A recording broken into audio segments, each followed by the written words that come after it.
성균관대학교 박인권 교수님과 함께하겠습니다. 교수님 안녕하십니까? 안녕하세요. 저희가 이 새로운 작품을 소개하면서 이전에 소개했던 작품을 언급하는 경우 자체가 그렇게 많지가 않고, 또 언급을 한다고 해도 지금 소개해 드릴 작품하고 연관이 있는 경우에만 제한적으로 잠깐 말씀을 드리지 않습니까? 그렇죠. 네, 오늘 그 전통을 깨고 바로 직전에 올려드렸던 풍장의 교실 이야기를 안 할 수가 없어요. 이거 안 할 수가 없습니다. 네. 정말로.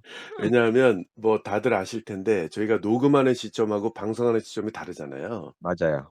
예, 지금 녹음하는 시점이 이 풍장의 교실을 올린 지 하루가 지난 시점이에요. 예, 그래서 그렇습니다. 요거를 얘기하지 않을 수가 없는 이유가 있는데, 일단 야마다 에이미 이 작가의 작품이고요. 예. 교수님께서 선정하신 최고 중의 최고작이다.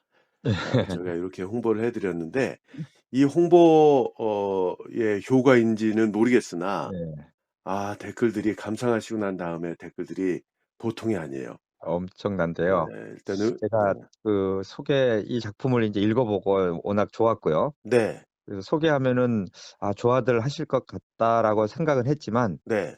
이 정도의 반응일 줄은 상상도 못 했습니다. 일단 추리 소설이 아니고 맞아요. 예. 치정, 불륜, 살인이 들어가지 않아요. 그러게 말이에요. 그런데도 이렇게 예. 우리 애청자, 구독자 여러분들이 이런 어떤 마음들이신지를 알겠는 거예요. 그러게요. 정말 예. 정의로운 사회를 꿈꾸시고 예. 모두가 행복한 사회를 열어갔으면 좋겠다 하시는 분들, 마음 따뜻한 분들이 듣고 계시는구나 하는 걸 다시 한번 맞아요. 느꼈는데, 몇 개만 좀 소개할게요. 이 워낙 예. 많아서.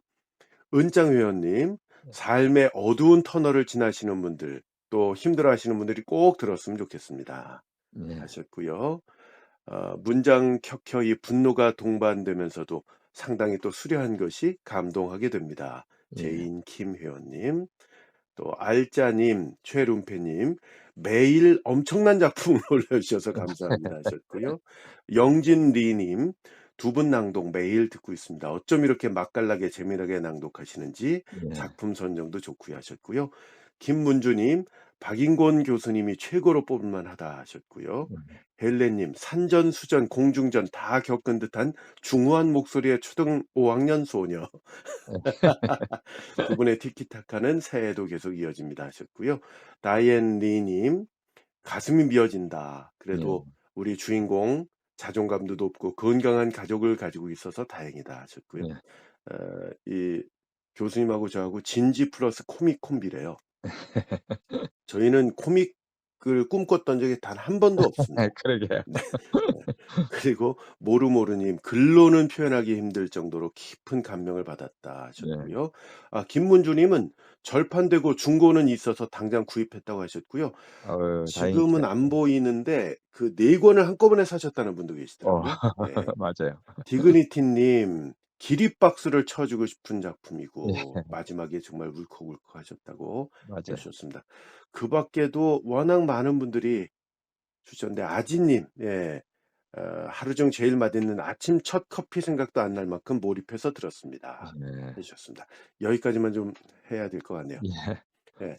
그 밖에도 이제 많은 댓글들이 있고요. 직접 들어와서 보실 수 있고, 이거 아직 듣지 않으신 분들은요, 꼭 들어보세요. "제 인생작이 되었습니다." 하신 댓글들이 여러 개 있었습니다. 그럼요. 네. 예. 풍장의 교실, 야마다 에이미, 저희 채널에 올라가 있습니다. 예. 확인해 보시기 바랍니다. 자, 이쯤 정리해 두고 이제 예. 오늘 작품 얘기를 해 봐야죠. 예. 오늘 작품은 단편 한 편을 소개할 건데요. 네.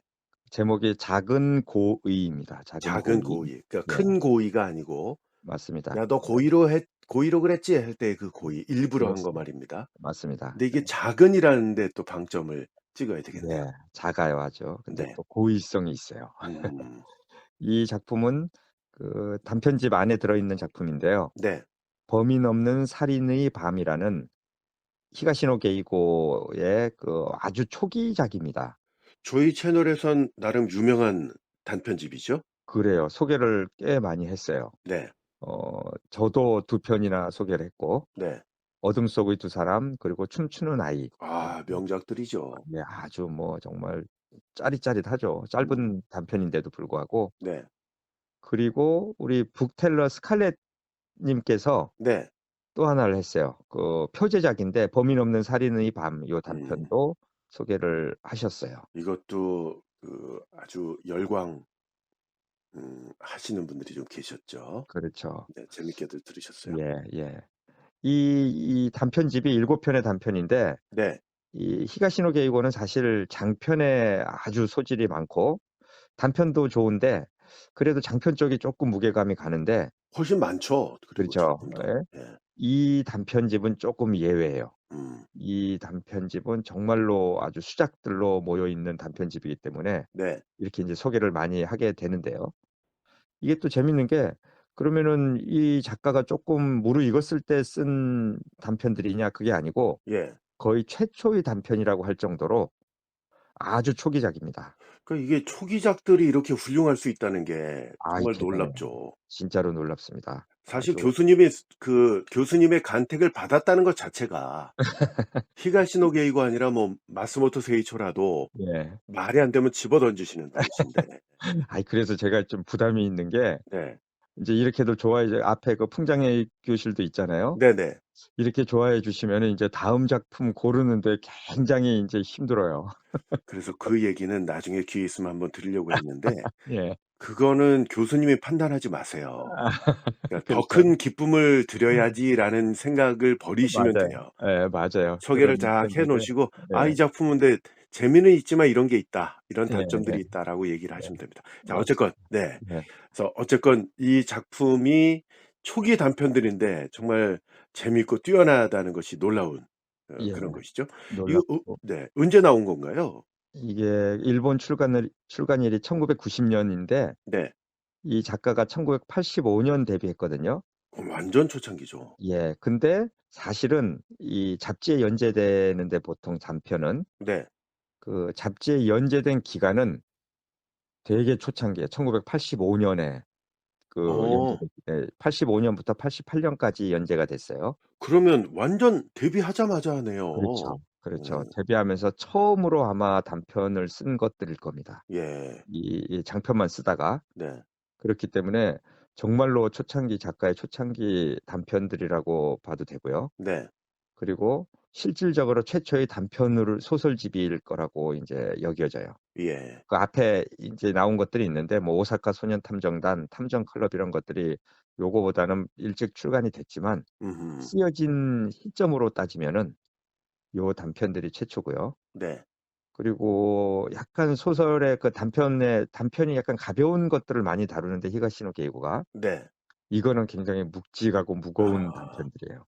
그게 제 더 재밌고. 생각에는 네. 요걸 요렇게 써 놨다가 나중에 네. 장편으로 좀 발전시킬 생각이 들이 있지 아 않았을까. 맞아요, 맞아요. 아마 그런 생각도 그랬을 좀 해 보게 겁니다. 되네요. 그랬을 예. 겁니다. 틀림없이 그랬을 겁니다. 네. 이 범인 없는 살인의 밤 요 단편집이 드라마로도 많이 만들어졌다고 교수님 이제 그 말씀을 하셨었는데 예. 요거는 오늘 작품 그 줄거리 해설과 낭독이 다 끝난 다음에 예. 후기로 좀 설명을 해 주시면 좋겠어요. 좋습니다. 네. 예. 자 좋습니다. 그러면 범인 없는 살인의 밤 중에 작은 고의를 소개를 해 드리겠습니다. 예. 등장인물 좀 소개해 주시죠. 예. 나가 나오고요. 네. 이름을 인제 잘 안 나오고 뭐 나오는 것 같긴 한데 중요한 게 아니고 나 인제 1 인칭 시점으로 되기 때문에 네. 료짱이라고 불려요. 그러니까 이름이 류오인 모양이에요. 뭐 짱은 뭐 이렇게 르가 끝나나 뭐 그 그랬을 부르는 겁니다. 거죠. 네. 그죠? 무슨 맞아요. 류. 그러니까 예. 주변에서 친구들이 료짱이라고 부르고 네. 고등학교 3 학년 남학생이에요. 어. 그리고 다스야라는 친구가 나오는데 아주 초등학교 때부터 친했던 남자 동급생이에요, 아 남자 친구. 나하고. 예. 예. 그리고 요코라는 여학생이 나오는데 네. 여기도 초등학교 5 학년 때부터 인제 어. 전학을 왔어요, 예. 초등학교 5 학년 때 이 요코가. 그래서 그때부터 그 나, 다스야, 요코 요렇게 아주 친하게 지내고 학교도 어. 같이 다니고 고등학교까지 했는데 요코는 내 친구인 다스야의 여자친구예요. 아 그러니까 삼총사인데 다스야하고 요코는 커플이군요. 그렇죠. 네. 초등학교 때부터 커플이 됐어요. 어. 오래된 커플. 그리고 조숙하네. 예 맞아요. 예. 그리고 이모토라고 나오는데 그러니까 예. 나가 있는 나의 반 담임 선생님이시고 맞아요. 또 하루카 나오죠. 하루카. 예. 요거는 그 친구 다스야와 같은 영어 회화부의 2 학년 여학생. 그죠. 입니다. 한 학년 밑이죠 인제. 그렇죠. 2 학년이죠. 저는 예. 예. 그리고 후지오 예. 는 동급생인데 키가 크고 아주 공부를 잘하는 학생으로 예. 나오고요. 그리고 히롬이라고 나옵니다. 예. 그러니까 같은 학교의 1 학년 여학생입니다. 예. 지금 저희가 등장인물을 띄워 놨기 때문에 자 예. 보시면서 들으시면 좋겠습니다. 예. 근데 저 등장인물 소개를 듣고 보니까 또 학원물이네요. 아 학원물이에요. 예 학원 근데 이상하게 제가 학원물 좋아하고 또 히가시노 게이고도 학원물을 많이 썼고 네. 많은 소설들이 학원물이 많더라고요. 그 교수님이 학교에 근무하시니까 그런 거 아닐까요? 지금 그 대학생을 해야 되는데 이게 뭐 예. 초중고 그래도 이게 풍장의 교실보단 나을 것 같아요. 고등학생들이니까. 네. 아 한 아 가지 언급 드릴 거. 네. 그 등장인물 중에 여자 조연들 이름을 하루카도 그렇고 또 누구도 그랬나? 히로미? 히로미도 그랬나? 예예. 예. 그 이름을 제가 임의적으로 바꿨습니다. 네네. 왜냐면은 헷갈려요. 예. 쪼끔 그 기존의 뭐 이름하고 좀 헷갈리는 게 있어 가지고 네. 아예 전혀 다른 발음의 이름으로 좀 잘하셨습니다. 바꿨으니까 뭐 그거는 염두에 두셔야 될 것 같아요. 네. 그러니까 캐릭터는 그대로 있지만 이름만. '이름만 네. 바꿨다.'라는 거죠. 예. 왜냐하면 나중에 책을 봤는데 '뭐야 이거 뭐 이름이 다르네.' 이럴까 봐 예. 언급을 드립니다. 그렇게까지는 안 하실 거예요 아마. 예. 예. 네. 히가시노 게이고의 초기 단편집 범인 없는 살인의 밤에 수록되어 있는 작은 고의 지금부터 줄거리 해설과 낭독으로 보내 드리겠습니다. 아스야가 죽었다. 마른 잎이 나풀거리듯이 옥상에서 떨어져 죽었다. 방과 후에 내가 바보처럼 축구공이나 쫓고 있을 때 일어난 일이었다. 같은 반의 다무라가 그 비보를 다음과 같이 내게 전했다. 무슨 소리가 들린다 싶었거든. 그러더니 갑자기 사람이 떨어지는 거야. 엄청 큰 소리가 나서 순간적으로 무슨 일이 있었던 건진 알 수조차 없었다니까. 다무라는 수많은 목격자 중에 한 명이었다. 다스야가 떨어진 건물 주위에는 사람들이 새까맣게 모여 있었고 구급차 한 대가 서 있었다. 나는 사람들을 헤치며 앞으로 나아갔다. 다스야의 몸이 들것에 실려가고 있었다. 하얀 천이 덮인 모습에 맥없이 화가 났다. 다스야! 나는 그의 이름을 부르며 그에게 달려가려고 했다. 다스야의 얼굴을 보고 싶었다. 얼굴을 보면 뭐야 멀쩡하잖아 하고는 웃어넘기고 싶었다. 그때 누군가가 내 팔을 세게 붙잡았다. 뒤돌아 그를 쏘아보았다. 우리 반 담임인 이모토 선생이었다. 가만히 있어 라고 이모토 선생이 말했다. 조용히 타이르는 목소리였지만 된통 혼난 것처럼 나는 한 발짝도 움직일 수가 없었다. 그때 주위에서 으악 하는 비명이 터졌다. 들것에 실린 다스야의 오른팔이 충들어진 것이다. 그 팔은 마네킹을 연상시킬 만큼 가늘고 부자연스럽게 휘어 있었다. 다스야를 실은 구급차가 떠나자 관할소의 경찰관이 조사를 시작했다. 목격한 몇몇 학생들에게 이야기를 듣고 있는 듯했다. 구경꾼 틈에서 다무라가 보여 나는 그쪽으로 다가갔다. 내가 다스야는 왜 옥상에서 떨어진 거야? 라고 묻자 다무라는 팔짱을 끼더니 그걸 알 수가 없다니까 하고는 생각에 잠기는 몸짓을 하며 고개를 갸웃거렸다. 아무튼 갑자기 떨어졌어. 난 운동장에서 캐치볼을 하고 있었거든. 다스야가 옥상에 있는 것조차 몰랐다니까.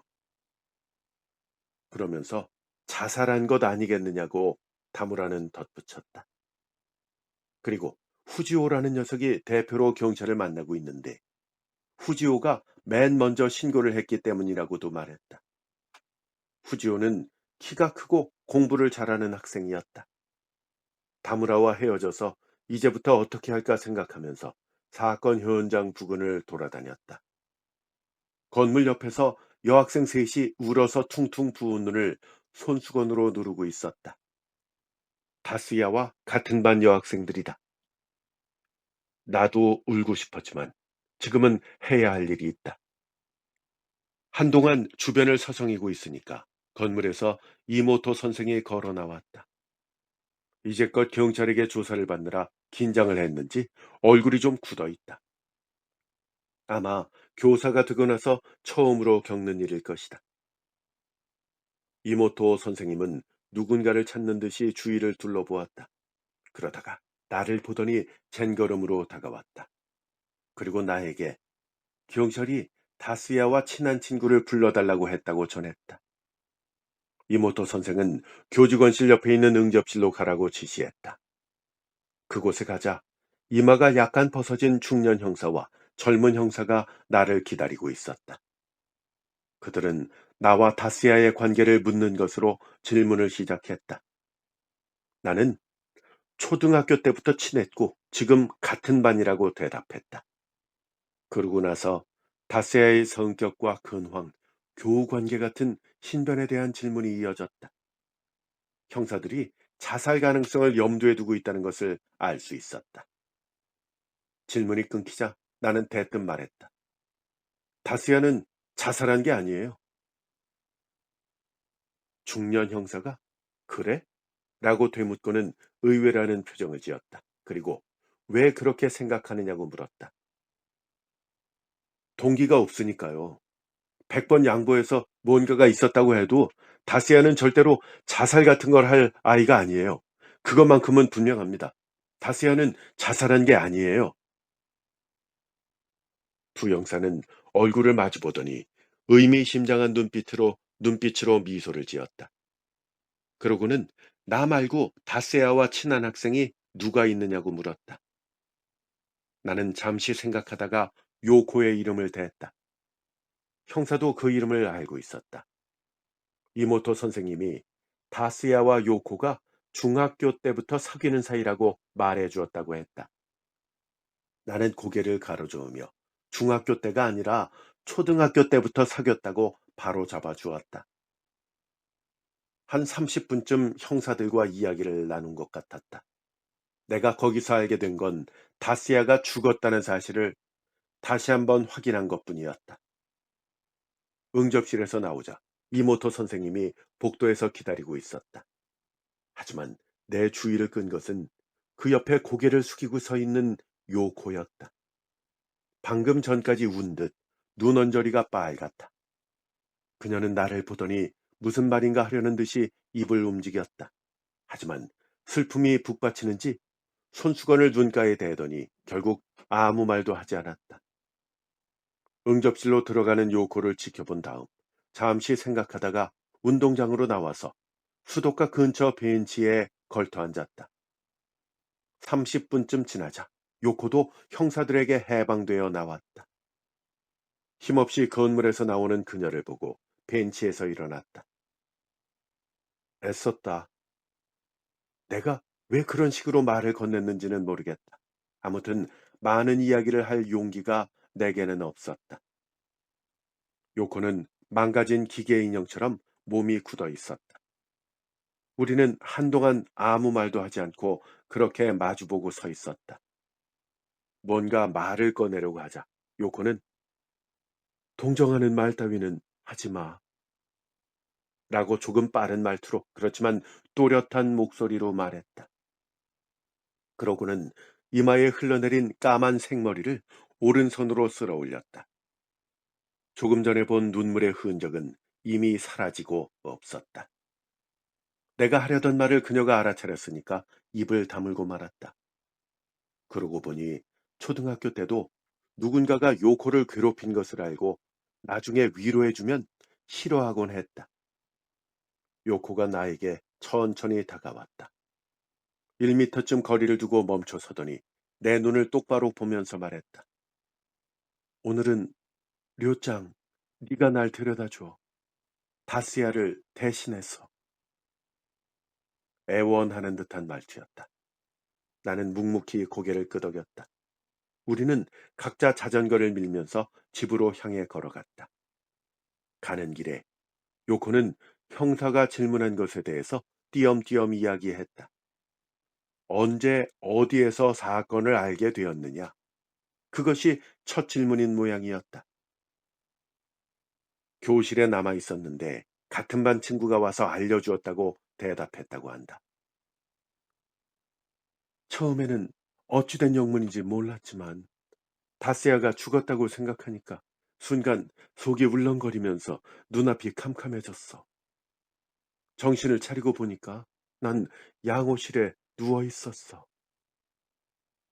그래서 경찰의 참고인 조사도 나중에 하게 된 것일 것이다. 나머지 질문은 내게 한 것과 별로 다르지 않았다. 다스야가 왜 그런 곳에 있었는지 그녀 역시 알지 못했고, 최근 다스야에게 딱히 이상한 점이 없었다는 증언도 똑같았다. 집 앞에서 헤어지는 순간까지 요코는 눈물을 보이지 않았다. 위로할 방법을 모르니까 다행스럽기도 했지만 한편으로는 그녀의 정신력에 감탄하는 마음도 없지 않았다. 나는 그러고 나서 집에 가기 전에 다스야의 집에 들렀다. 현관등은 꺼져 있었고 집은 쥐죽은 듯이 조용했다. 가족들은 경찰서나 병원에 가 있을지도 모른다. 자전거 페달을 밟기 시작했다. 갑자기 눈물이 나서 저녁 노을에 물든 풍경이 일그러져 보였다. 집에 돌아오자마자 사건을 목격했다는 후지오에게 전화를 걸었다. 할 얘기가 있으니까 당장 만나고 싶다는 내 요청에 후지오는 흔쾌히 응해 주었다. 자기도 어딘가 미심적인 구석이 있다고 한 것이다. 후지오의 집 근처 공원에서 그를 만났다. 그네와 미끄럼틀이 있을 뿐인 조그맣고 황량한 공원이지만 그런 만큼 인적이 드물어서 비밀 이야기 나누기에는 아주 안성맞춤이었다. 후지오는 다음과 같이 당시의 상황에 대해서 말했다. 우리 반이 다세아가 떨어진 건물 맞은편 3층에 있잖아. 난 그때 교실에서 책을 읽고 있었거든. 그러다가 눈이 필요해서 좀 쉬려고 창밖을 보고 있다가 그 장면을 목격하게 된 거야. 후지오는 그네에 앉아 홀쭉한 몸을 흔들면서 그때를 떠올리듯이 천천히 말했다. 그럼 그때 다스야가 떨어지는 걸 봤다는 말이지? 내가 조금 긴장하면서 물었다. 그러자 후지오는 맞아. 그때 본 거야. 라고 대답하며 고개를 크게 끄덕였다. 내가 봤을 때 다스야는 옥상 난간에 올라가 있었어. 좀 위험해 보여서 난 가슴이 조마조마한데, 그 자식은 태연하게 걷고 있는 거야. 그러다가 갑자기 떨어졌어. 뭐랄까, 마치 꼭 균형을 잃은 것 같았어. 뭐라고? 다스야가 옥상 난간에 올라갔다고? 나는 이렇게 되물을 수밖에 없었다. 옥상에는 폭이 30cm쯤 되고 높이가 1m쯤 되는 콘크리트로 만든 난간이 있었다. 담력을 시험한답시고 그 위에 올라가는 것이 일부 남학생들 사이에서는 유행이었다. 교칙에는 물론 그런 짓은 물론이고 옥상에 올라가는 것조차 금지하고 있었다. 그러니까 다스야가 떨어졌다 이 말이지 뛰어내린 것이 아니라? 나는 이렇게 물었다. 하지만 후지오는 신중히 대답했다. 그건 단정할 순 없겠는데? 다스야는 옥상 난간에 올라가 있었고 그리고 떨어졌어. 그뿐이야. 그 이상은 무책임한 억측이 되고 말지. 경찰한테도 그렇게 말했고. 그러니까 사고인지 자살인지 분명하지 않다는 말이다. 근데 다스야는 왜 그런 곳에 올라가 있었을까? 내가 묻자 후지오는 팔짱을 끼고 고개를 갸웃거리며 말했다. 옥상에 있었던 것고 옥상에 있었던 것도 그렇지만 더 이상한 것이 있단 말이야. 더 이상한 게 있다니. 그게 무슨 말이야? 그게 뭔데? 내가 묻자 후지오는 냉정한 표정으로 말했다. 다스야가 혼자 있었다는 거. 그게 제일 이상해. 내가 후지오와 헤어져 집으로 돌아오니 저녁상이 나왔어요. 아무 맛도 느낄 수 없는 밥을 억지로 목구멍에 밀어 넣었습니다. 식사를 마치자마자 방에 틀어박혔어요. 침대에 몸을 던지자 벽에 걸린 액자가 눈에 들어왔어요. 중학교 시절 축구부 활동으로 현 예선 대회에 나갔다가 1차전에서 졌을 때 찍은 기념사진이에요. 앞줄 맨 왼쪽에 흑투성이인 내가 있어요. 그 무렵 나는 윙을 맡고 있었어요. 그 옆에 햇볕에 그을린 얼굴로 웃고 있는 다스야가 보였습니다. 그는 골키퍼였어요. 유니폼이 눈부시게 하였습니다. 다스야, 왜 죽은 거니? 사진 속 친구에게 물었어요. 죽어야 할 이유 같은 것이 있을 리 만무한데 그 녀석은 죽었습니다. 영문을 알 수 없어 머리를 쥐어뜯었어요. 다스야와는 초등학교 때부터 붙어 다닌 사이예요. 집이 가까운 것이 계기가 되어 친해졌지만 결점투성이인 나와 모든 면에서 완벽한 다스야가 죽이 잘 맞아 놀라울 정도였어요. 공부든 운동이든 다스야를 당해낼 수 없었어요. 같이 있으면 형으로 볼 만큼 다스야는 키도 컸어요. 초등학교 시절 내내 어떻게든 다스야에게 따라붙고자 길을 썼어요. 중학생이 되어서도 우리는 가장 친한 사이였습니다. 같이 축구부에 들어간 것을 계기로 오히려 더 끈끈해졌다고 할 수 있어요. 매일 저녁 늦게까지 연습하고 나서 함께 대중 목욕탕에 가곤 했어요. 탕에 들어앉아 몇십 분이고 시시껄렁한 이야기를 늘어놓는 것이 우리 둘의 소통이었습니다. 내 학교 성적이 상승 곡선을 그리기 시작해 다스야를 바싹 따라잡은 것도 그 무렵부터예요. 고등학교 입시 때가 되자 다스야가 들어가기 어려운 현립 고등학교에 지원할 거라는 말을 듣고 나도 공부에 매진했어요. 합격이 희박하니 포기하는 게 좋겠다는 담임 선생님의 의견을 무시하고 나도 다스야와 W 고등학교에 지원했어요. 행운의 여신이 내게 미소를 보내주어 주위를 놀라게 했지만 훗날 생각해보니 참으로 분에 넘치는 짓을 했다 싶기도 했어요. 실은 다스야가 W 고등학교보다 한 단계 아래인 고등학교에, 그러니까 내가 들어갈 수 있는 수준의 고등학교로 나 때문에 진로를 변경할까 망설이고 있다는 소문을 듣고 오히려 내 오기가 발동했던 것이에요. 우리는 그렇게 오늘까지 함께했어요. 경쟁자이자 절친이었어요. 사람들로부터 내가 있는 곳에 다스야가 있고 다스야가 있는 곳에 내가 있다라는 소리를 들을 정도였어요. 하지만 둘 사이에 하나 다른 점이 있었습니다. 다스야에게는 요코라는 연인이 있었어요. 요코는 우리가 초등학교 5학년일 때 도쿄에서 전학을 왔어요. 그녀를 보았을 때 왠지 식은땀 같은 게 나고 심장 박동이 빨라진 것을 기억해요. 내가 처음으로 경험한 소위 두근거림인데 그녀를 향해 그런 풋사랑의 감정을 느낀 건 나만이 아니었어요. 괴롭히기도 하고 짓궂은 장난을 치기도 하면서 그녀의 주의를 끌려고 한 소년이 여러 명 있었어요. 그녀의 용모는 물론 몸짓 하나하나까지 당시 우리에게 신선한 충격이었어요. 조금 어른스러운 면이 있고 성적도 우수한 요코는 이내 여자아이들의 리더격인 존재가 되었는데 그 즈음부터 한 남자아이와 친하게 어울리기 시작했어요. 그가 바로 다스야였습니다. 당시 다스야는 학생회 부회장이었고 공부는 물론 운동도 그를 당해낼 아이가 없었어요. 그런 아이가 요코의 상대였으니 다른 아이들도 어린 마음이지만 납득한 셈이에요. 다스야와 요코의 관계는 교내에서 모르는 사람이 없을 정도였어요. 평소 쉬는 시간이나 점심시간에는 물론 소풍이나 운동회에서도 같이 있는 일이 많았어요. 그럴 때마다 나는 눈치껏 두 사람을 위해 자리를 비켜주곤 했어요. 중학교에 들어가서는 다스야와 요코가 남들과 함께하는 시간이 확연히 줄었어요. 단둘이 만나는 즐거움을 알게 된 것 같아요.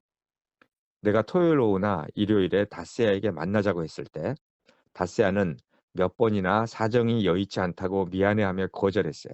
그러고는 둘이 거리를 걷는 모습을 보았다는 소문을 들었고 그러다 보니 나도 가급적 거리를 두었어요. 요코는 우리와 같은 고등학교에 지원했고 거뜬히 합격했습니다. 다스야와 늘 함께 공부했을 정도니 성적은 나보다 좋았어요. 나중에 들은 얘기지만 그 두 사람은 학교 바깥에 있는 도서관에서 함께 공부했다고 해요. 그 이야기를 듣기 전까지 나는 그런 도서관이 있다는 사실조차 몰랐어요. 그 후에도 다스야와 요코 사이는 변함이 없었어요. 두 사람의 사랑은 남들이 봐도 기분이 좋아질 정도로 산뜻하고 훈훈했습니다. 남녀 교제에 엄격한 고등학교 교사들도 두 사람에게는 관대했어요. 공공연한 사이, 누구나 부러워하는 사이. 그것이 다스야와 요코의 관계였어요.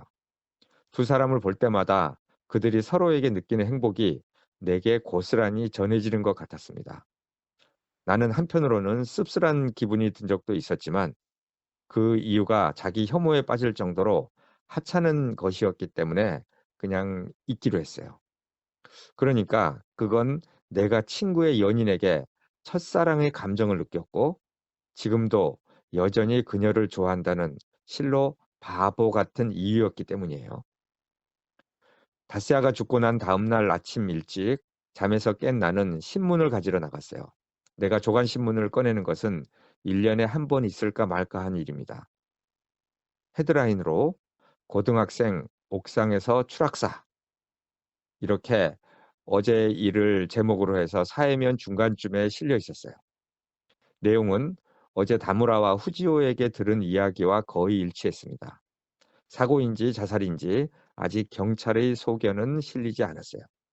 다스야의 부모님을 인터뷰한 내용도 있었어요. 부모보다 먼저 죽는 건 불효막심한 일이라는 등 그런 이야기들 때문에 나는 질색했습니다. 그건 그렇다 치고 다스야는 대체 왜 그런 곳에 올라간 것일까? 지면을 훑던 시선을 허공으로 옮기면서 생각에 잠겼어요. 매사에 신중한 다스야는 내가 무모한 짓을 하면 무서운 얼굴로 크게 화를 내곤 했습니다. 그런데 그런 다스야가 왜 그랬을까? 후지오가 한 말도 걸렸어요. 왜 혼자였을까? 후지오가 제기한 의문점이지만 아닌 게 아니라 이상하긴 했어요. 학교에 가보니 예상한 대로 온통 어제 일을 놓고 수군거리고 있었습니다. 1교시는 긴급 교직원 회의로 학생들에게는 자습 시간이었습니다. 아이들의 화제는 단연코 어제 있었던 일이었어요. 요코가 충격이 클 것이라며 자기 일처럼 슬픈 표정을 짓는 여학생도 있었고 다스야도 정말 멍청한 짓을 했다고 말하는 남학생도 있었어요. 그렇게 반응은 각양각색이었습니다. 나는 1교시가 끝나자마자 다스야가 떨어진 건물의 옥상으로 가보기로 했어요. 그리고 그곳으로 이어지는 계단을 올라갔습니다. 다스야가 어디에서 어떤 식으로 떨어졌는지 확인해 두고 싶었어요. 그런데 옥상으로 나가는 문에 자물쇠가 단단히 채워져 있었습니다. 나는 속으로 소 잃고 외양간 고치는 격인가 하고 화가 좀 났습니다. 너무나 미련한 처리에 어이가 없어서 어이가 없는 그런 상태로 있었는데 그리고 화가 난 상태에서 문을 걷어차고 계단을 내려가는데 아래에서 누군가가 올라오고 있었어요. 여학생이었어요. 본 적이 있는 아이였습니다. 분명 2학년이고 다스야와 같은 영어 회화부 학생이었어요. 내가 잠겨 있다라고 위에서 말을 건네자 고개를 숙이고 올라오던 아이는 경련이라도 잃듯 몸을 움찔하더니 그 자리에 멈춰섰어요. 그리고 나를 올려다보더니 깜짝 놀란 듯이 눈이 살짝 커졌어요. 그녀의 오른손에 작은 꽃다발이 들려있는 게 보여서 내가 그 꽃다발은 다스야를 위한 헌화냐고 물었어요. 그녀는 꽃을 등 뒤로 숨기더니 똑바로 서서 잠자코 있었어요. 까만 눈망울이 초롱초롱한 아이였어요. 내가 그녀에게 선생님한테 부탁해서 옥상에 올라가 볼 생각인데 함께 갈 거냐고 물었어요. 그녀는 벽 쪽으로 뒷걸음치더니 자기는 됐다고 말하며 몸을 휙 돌려 계단을 뛰어내려 갔습니다. 2교시부터는 원래대로 시간표에 따라 수업을 했지만 어떤 교사도 어제 일에 대해서 언급하려 하지 않았다. 쓸데없는 이야기는 하지 말라고 교직원 회의에서 못 박았는지도 모른다. 점심시간이 되자 맞은편 건물 3층에 있는 3학년 일반 교실로 갔다. 후지오는 창가 자리에 앉아 책을 읽고 있었다. 내가 후지오에게 여기서 본 거군 하고 눈앞의 건물을 보면서 말했다. 3층 건물로 다세가 떨어진 옥상은 이 위치에서 한층 올려다 보아야 한다. 맞아. 내가 봤을 때 다시아는 바로 저 위에 있었어. 후지오가 다가오더니 손가락으로 한 지점을 가리켰다. 후지오가 가리킨 쪽을 보면서 내가 말했다. 하지만 이 위치에서라면 난간 위에 올라가 있는 다시아는 보였겠지만 뭐 누군가 다른 사람이 함께 있었는지 어떤지는 난간에 가려서 보이지 않았을 것 같은데. 내가 이렇게 말하자 후지오는 가볍게 고개를 끄덕이더니 자신만만한 말투로 대답했다. 사실만을 놓고 보면 그렇지만 말이야. 만약 누군가가 함께 있었다면 스스로 밝히지 않았을까? 내가 함께 있었다라고 밝힌 사람이 없었다는 건 아무도 없었다는 얘기가 아닐까? 그래, 그렇겠네. 그렇게 적당히 대꾸했을 때 퍼뜩 어떤 생각이 떠올랐다. 그래서 다시아가 떨어졌을 당시의 상황을 다시 한번 자세히 묻고 교실에서 나왔다. 교실에서 나와 계단을 올라갔다. 이 건물은 4층까지 있다. 그러니까 다시아가 떨어진 3층 건물의 옥상은 이곳 4층에서 보면 거의 평행으로 보일 거라는 생각이 든 것이다. 4층에는 일반 교실은 없고 재봉실, 음악실, 그리고 영사실이 있다. 후지오의 반인 3학년 일반 바로 위는 재봉실이다. 여학생들이 가정 시간에 사용하는 방이다. 아마도 바느질을 배우는 방일 것이다. 나는 잠시 망설이다가 문을 밀어보았다. 문은 잠겨 있지 않았다. 안을 살피면서 천천히 발을 들여놓았다.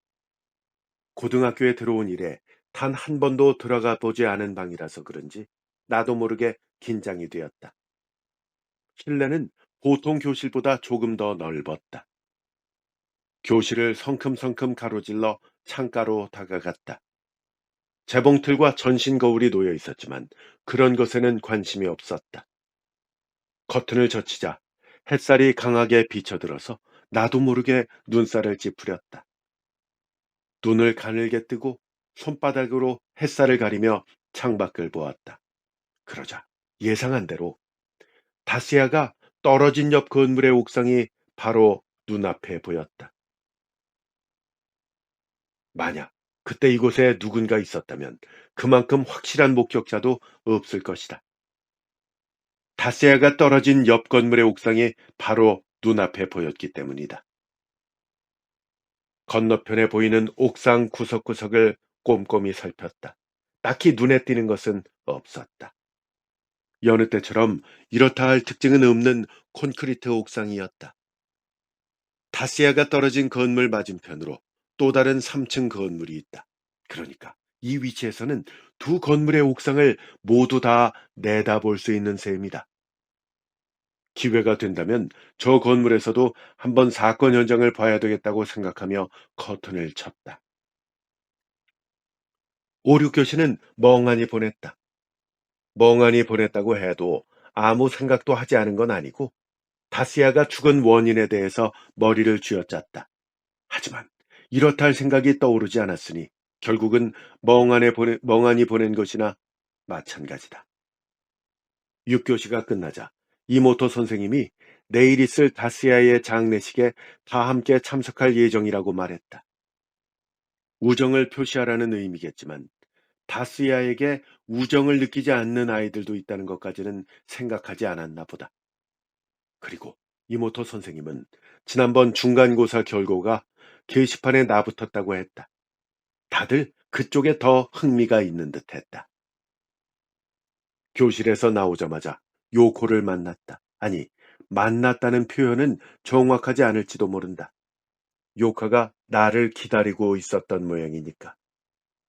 요코는 내 얼굴은 보지도 않고 발끝에 시선을 둔 채 오늘도 집까지 데려다 달라고 말했다. 감기 기운이 있는지 잠긴 목소리였다. 뭐, 나야 상관없지만 내가 거기까지 말하고 걷기 시작했다. 그 뒤를 이을 말이 떠오르지 않았던 것이다. 요코는 별로 망설이는 기색도 없이 나를 따라 걸었다. 교직원실을 지나쳤다. 그 옆에 게시판이 붙어 있고 2~30명의 학생이 주위에 모여 있었다. 담임이 말한 중간고사 결과를 보는 듯했다. 딱히 관심이 있었던 것은 아니지만 키가 큰 이점을 살려서 보이는 부분만 재빨리 훑어보았다.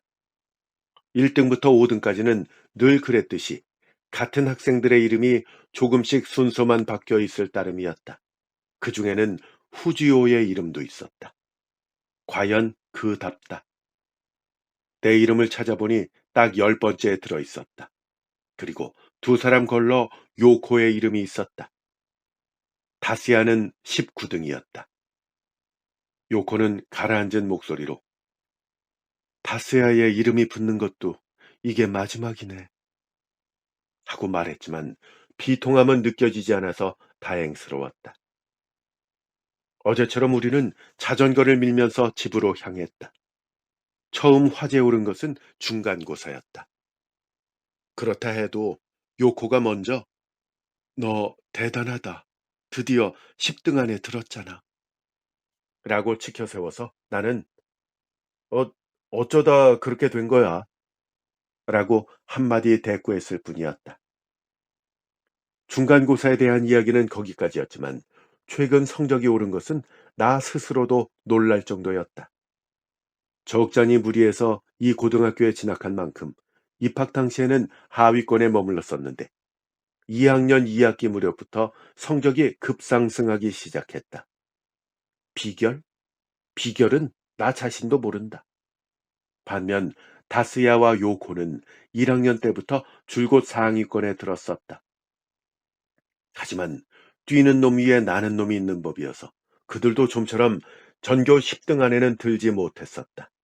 그러니 내가 10등을 한 건 어쩌면 대단한 일일지도 모른다. 그러고 나서 요코는 자신이 속한 체조부 이야기를 했다. 그러다가 느닷없이 축구부 이야기를 물었다. 억지로 화제를 찾고 있는 듯 했다. 다시아는 왜 축구를 하지 않은 걸까? 요코가 물었다. 중학교 때는 너랑 함께 축구했었잖아. 그래서 나는 어, 글쎄 하고 대답을 얼버무렸다.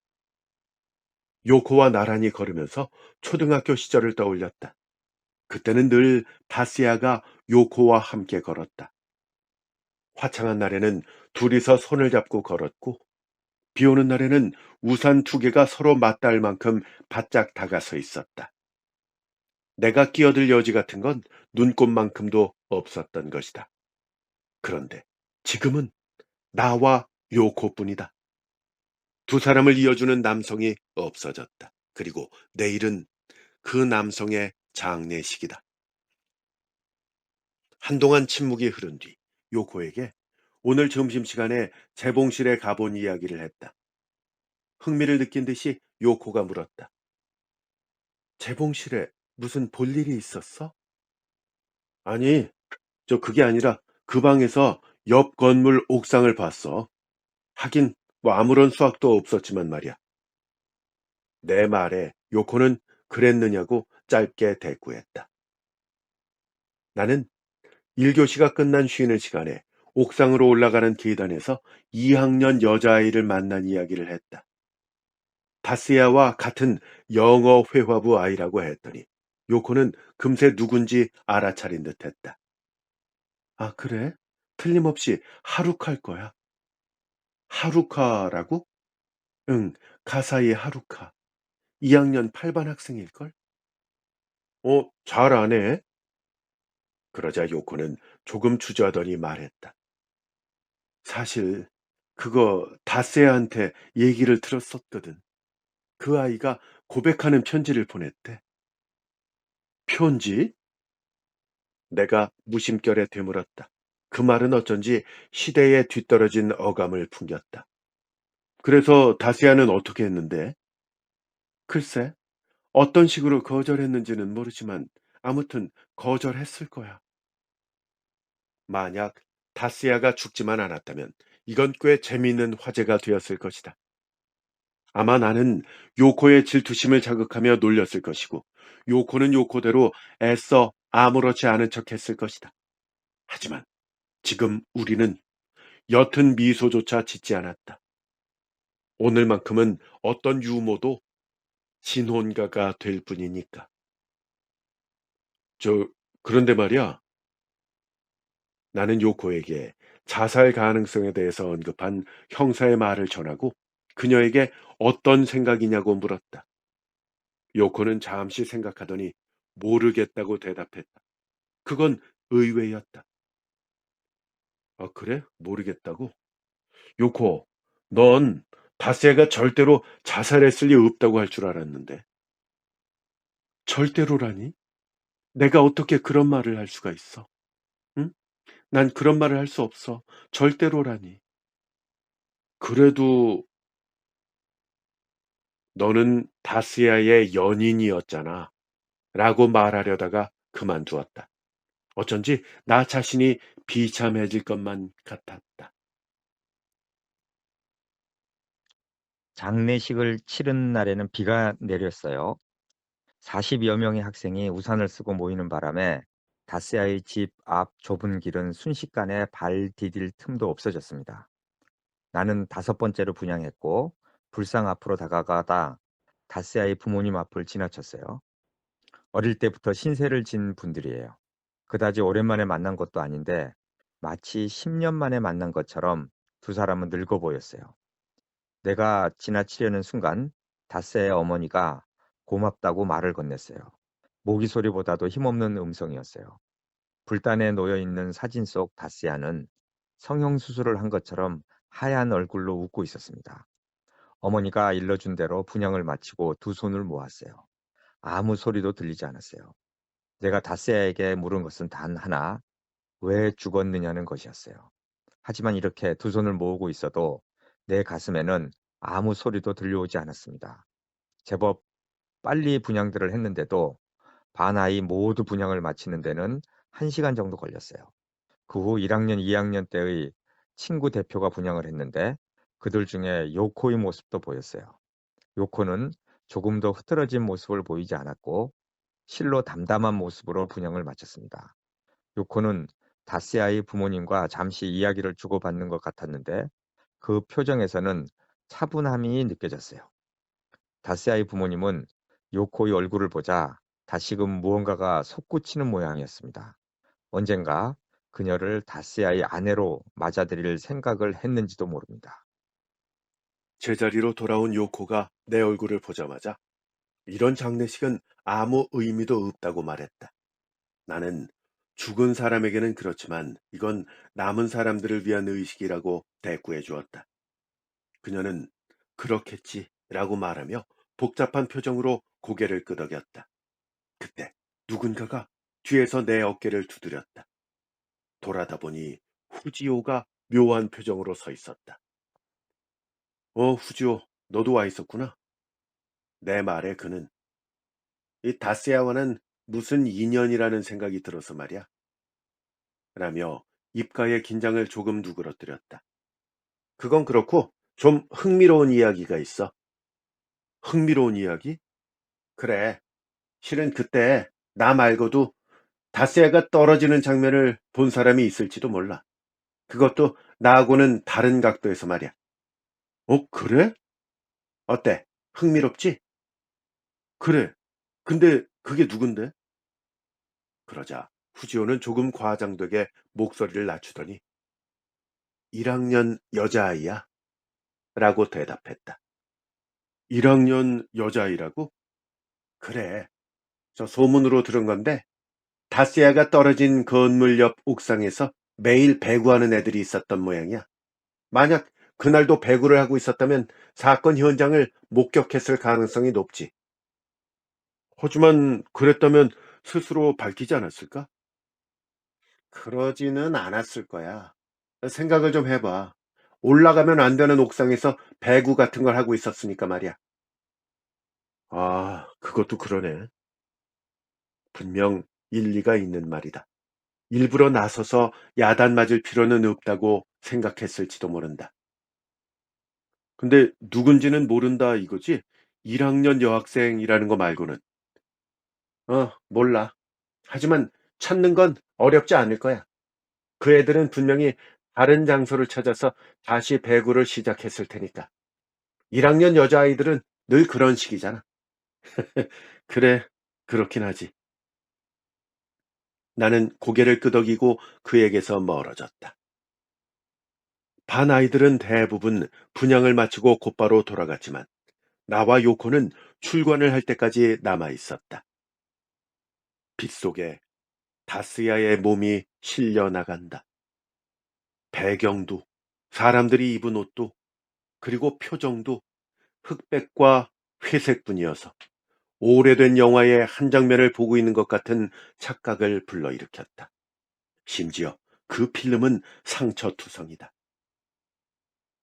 바이바이. 옆에서 요코가 조그맣게 중얼거렸다.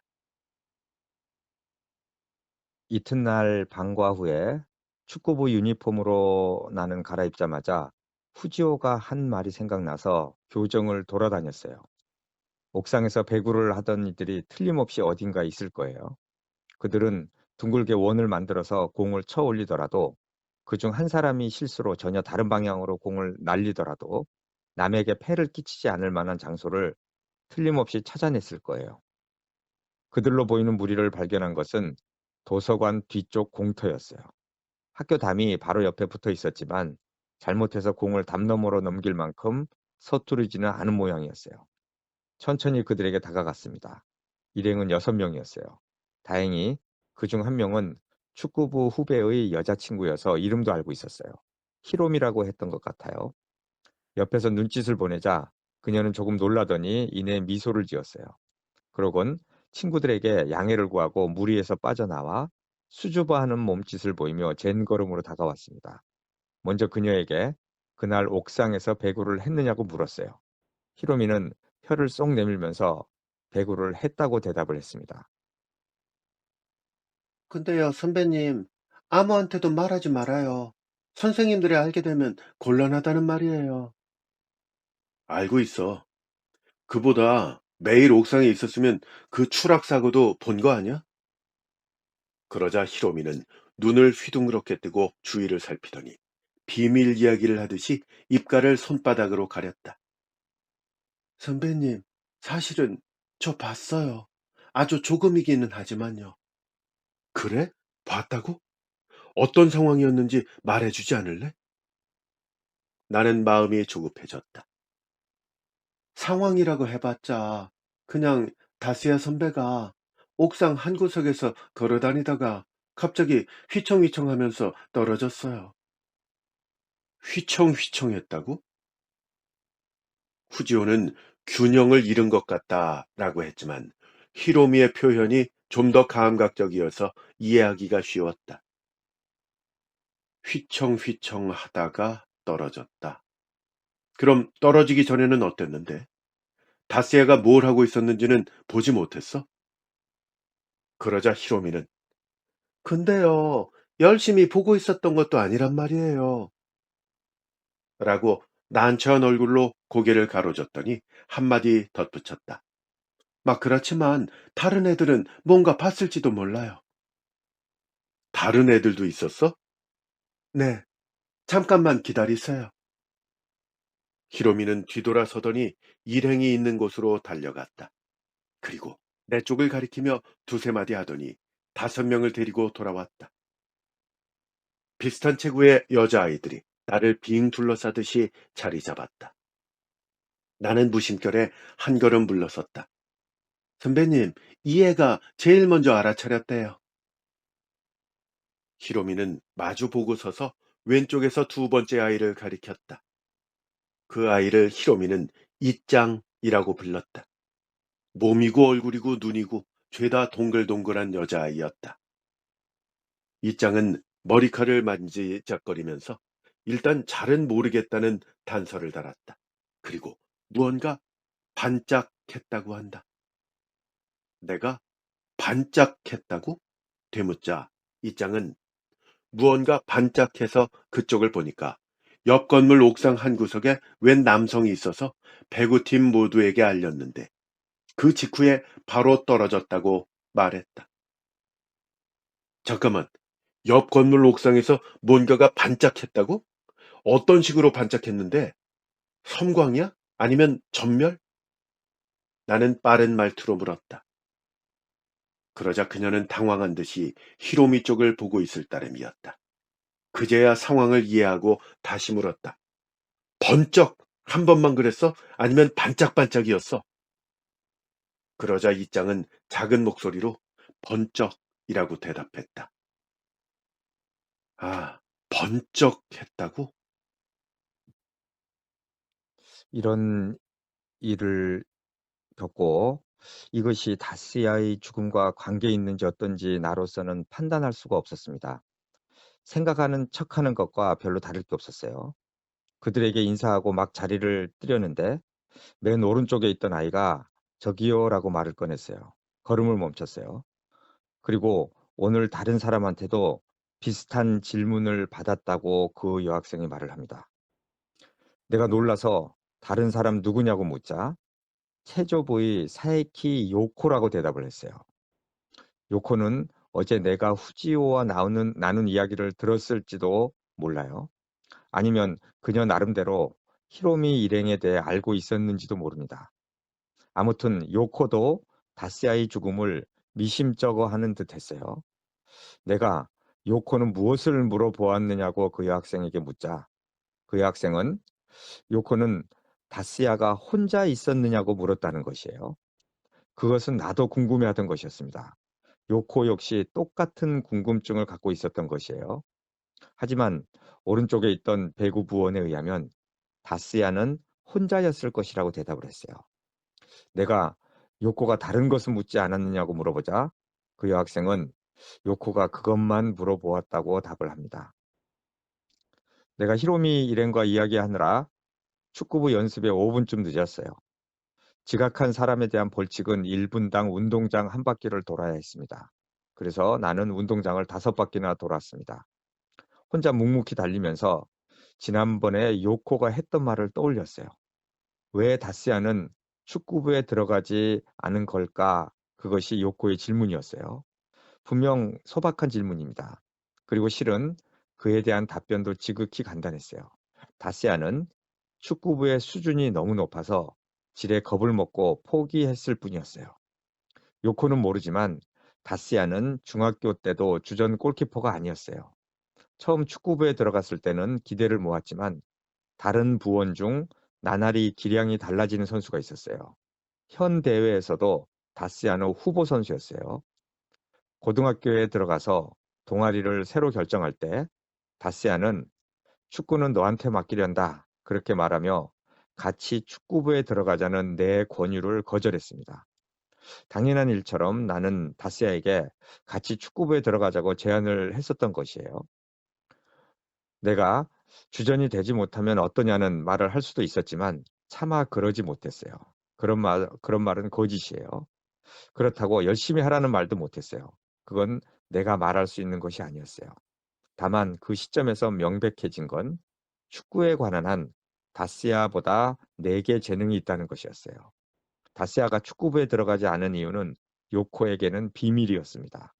다스야와 한 약속이니 그가 죽었다고 해서 그 약속을 깨고 내가 요코에게 얘기해 줄 수는 없었습니다. 내가 축구부 연습을 마치고 옷을 갈아입고 학교를 나서니 7시가 다 되어가고 있었어요. 드문 일도 아니었어요. 평소에도 그랬어요. 어둑어둑한 밤길을 자전거로 달렸습니다.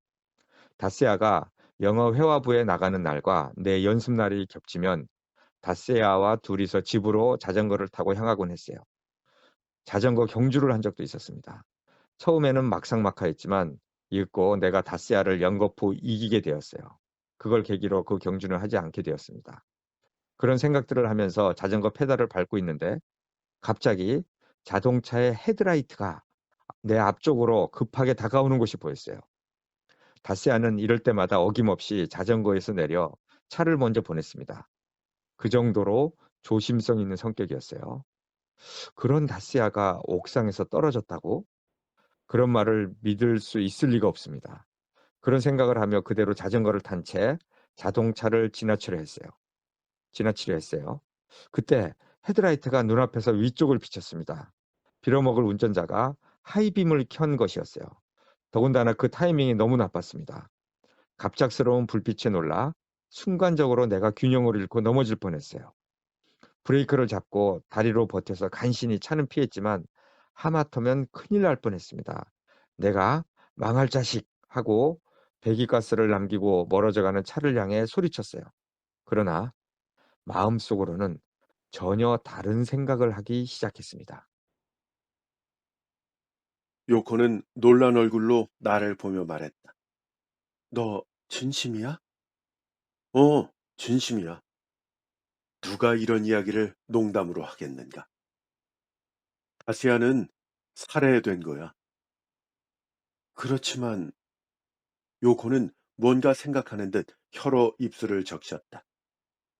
어떻게 빛이야? 빛. 빛이라고? 그래. 아주 강한 빛이 다스야의 눈을 가려서 균형을 잃고 옥상에서 떨어지게 한 거야. 그랬구나. 요코는 주위를 휙 둘러보았다. 여기는 가정 시간에 이용하는 재봉실이다. 그래서 여기서 만나자고 한 거구나. 맞아. 히로미 일행이 번쩍 빛나는 것을 본 위치와 다세가 떨어진 지점을 직선으로 이으면 이 재봉실의 창문 위치가 된다는 것을 옆에 있는 칠판에 그림으로 그려서 설명했다. 하지만 이 방에 그런 강렬한 빛을 낼 만한 물건이 있어? 있지, 있어. 나는 자신있게 대답하고는 창가로 다가가서 하얀 커튼을 힘차게 걷었다.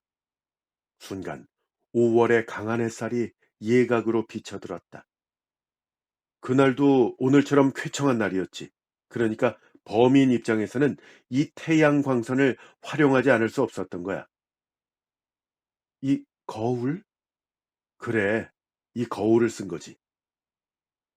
나는 옆에 있는 전신 거울을 끌어당겼다. 지난번에 이곳에 왔을 때만 해도 설마 이게 중요한 단서가 되리라고는 꿈에도 생각지 못했다. 전신 거울의 각도를 조정해서 태양의 반사광이 맞은편 건물 옥상에 닿게끔 했다. 이윽고 옥상에 있는 계단 벽에 전신 거울에 네모난 빛이 비쳤다. 저 빛을 다스야가 본 거구나. 요코도 곁으로 와서 계단 벽에 달라붙은 듯한 네모난 빛을 보며 말했다. 하지만 그게 그렇게 뜻대로 될까? 빛을 보고 눈이 부실 수는 있겠지만 그렇다고 발을 헛디딜 거라고 장담할 수는 없잖아. 맞아. 그건 그렇지. 그 확률은 10분의 1 내지는 100분의 1. 아무튼 반의 반보다도 훨씬 낮을 것이다. 그러니까 범인은 다시아를 죽일 생각은 없었던 거야. 단순한 장난기보다는 좀 더 악의가 담긴 심정으로 놀라게 해줄 작정이 아니었을까 싶어. 장난? 물론 그렇다고 해도 범인을 이대로 놔둘 수는 없지. 이건 명백한 살인이니까. 난 어떻게든 범인을 찾아낼 거야. 하지만 실마리가 될 만한 게 있기는 한 거야? 걱정 마. 어, 나 생각이 있으니까 넌 아무것도 걱정하지 않아도 돼. 요코는 잠시 내 얼굴을 바라보더니 시선을 거두고 중얼거리듯이 말했다. 알았어. 너한테 맡길게. 하지만 범인을 알게 되면 바로 나한테도 알려줘.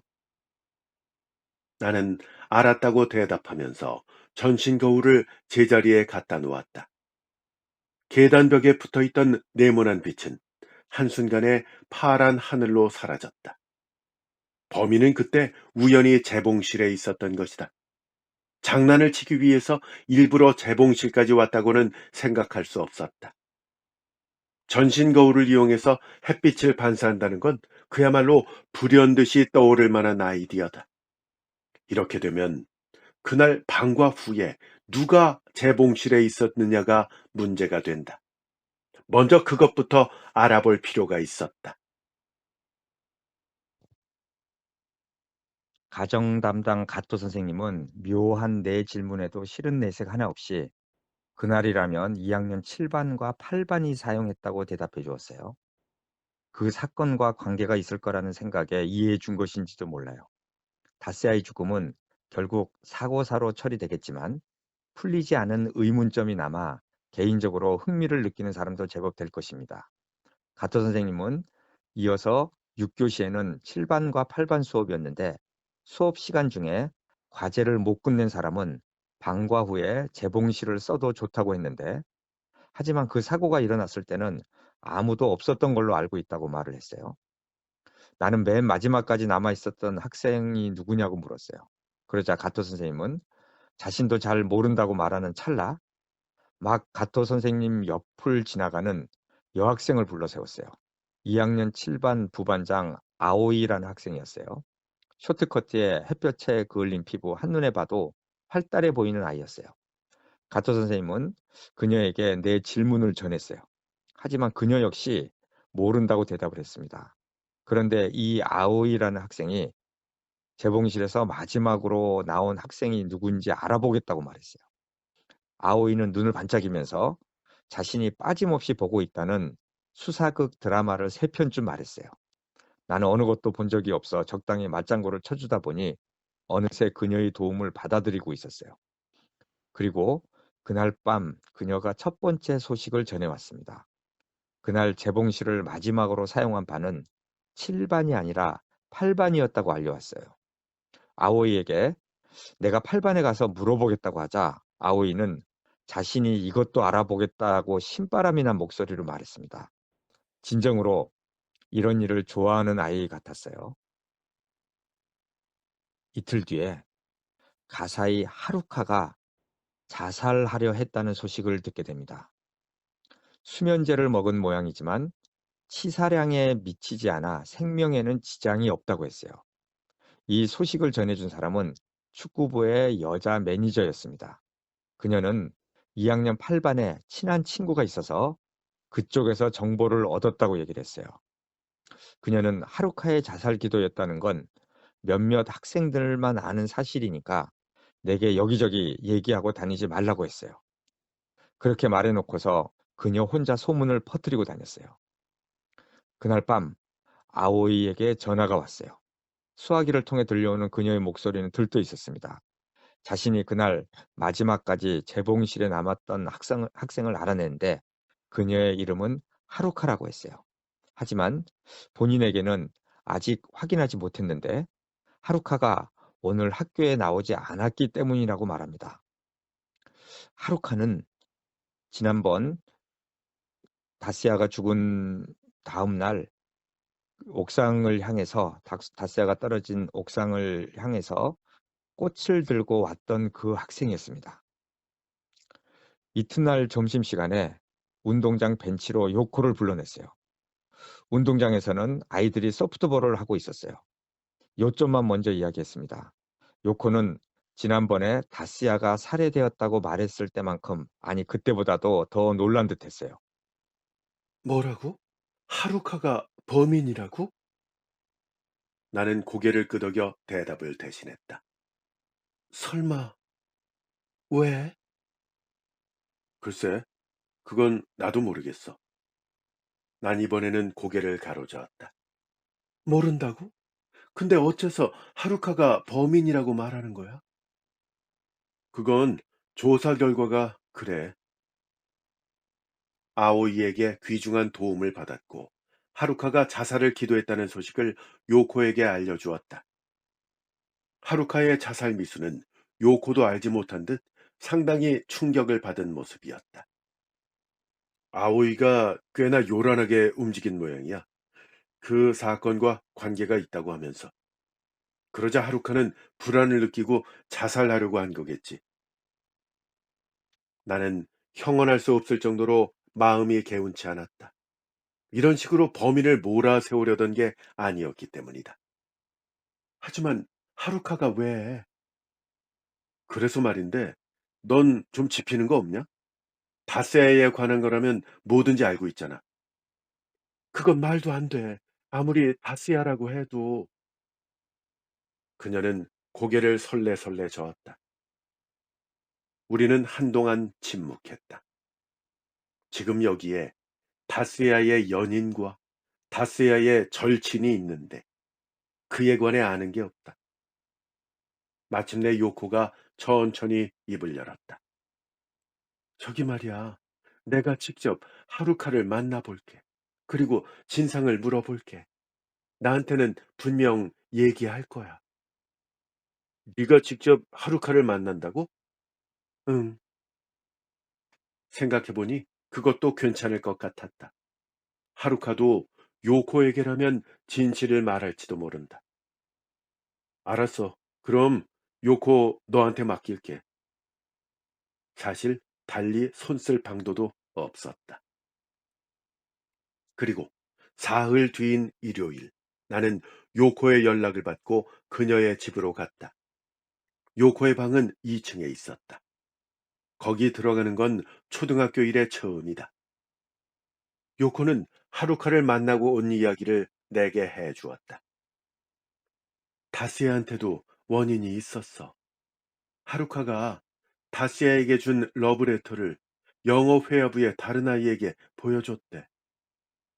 그리곤 그 아이를 통해 그녀의 고백을 거절한 모양이야. 다스야에게는 그런 면이 있거든. 직접 거절하는 것보다 충격이 덜할 거라고 생각했는지는 몰라도 그런 방식은 여자의 마음을 짓밟는 거나 마찬가지인데 거기까진 미처 생각이 미치지 못한 거지. 요코의 말투는 하루카의 마음을 대변하듯이 초조한 기색이 역력했다.